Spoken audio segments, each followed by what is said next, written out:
বিচার, জুলাই গণহত্যার বিচার এবং যে সংস্কার প্রক্রিয়া চলমান এবং সংস্কারের যে জুলাই সনদ ঘোষণা হওয়ার কথা এবং যে আমরা নির্বাচনের কথা বলছি, গণপরিষদ এবং আইনসভা নির্বাচন, এই তিনটি সমন্বিত একটি পরিকল্পনা, সুনির্দিষ্ট পরিকল্পনা বা রোডম্যাপ যাতে একত্রে সরকার ঘোষণা করে এবং আমাদের যেই গণঅভ্যুত্থানের প্রতিশ্রুতি ছিল সংস্কার বিচার, সেটি এর মধ্য দিয়ে আসলে বাস্তবায়ন হওয়া সম্ভব।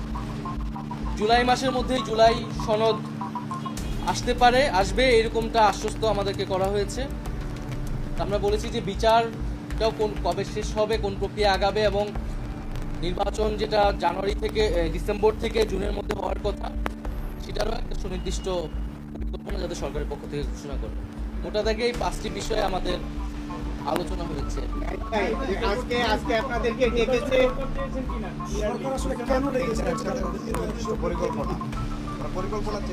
আমরা একই সাথে সমন্বিতভাবে 3টা বিষয়ের একত্রে একটা রোডম্যাপ চেয়েছি, যেখানে জুলাই গণহত্যার বিচার, সংস্কার বা জুলাই সনদ এবং আমরা যে গণপরিষদ এবং আইনসভা নির্বাচন যাচ্ছি সেটির সমন্বিত এক পরিকল্পনা।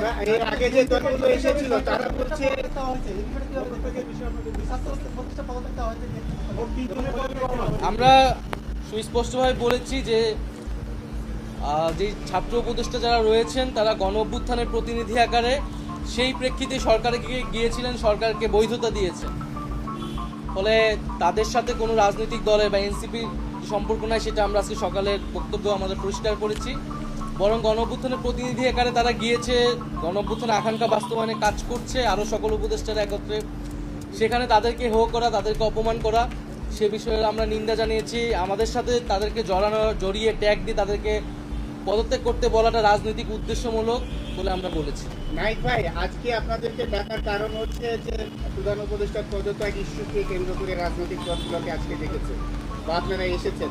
তো এই বিষয়ে আপনাদের অবস্থান কি? এছাড়া জাতীয় নির্বাচনের বিষয়ে অন্য দলগুলো বেশি আগ্রহী, সেটাতে আপনাদের অবস্থান?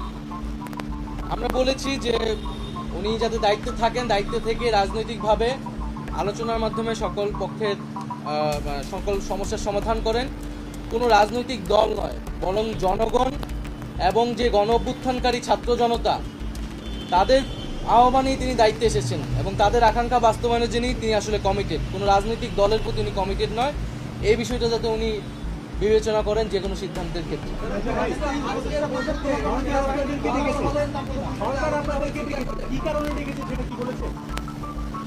বর্তমান যে পরিস্থিতি, সেই পরিস্থিতি নিয়ে আলোচনা করতে উনি কাজ করতে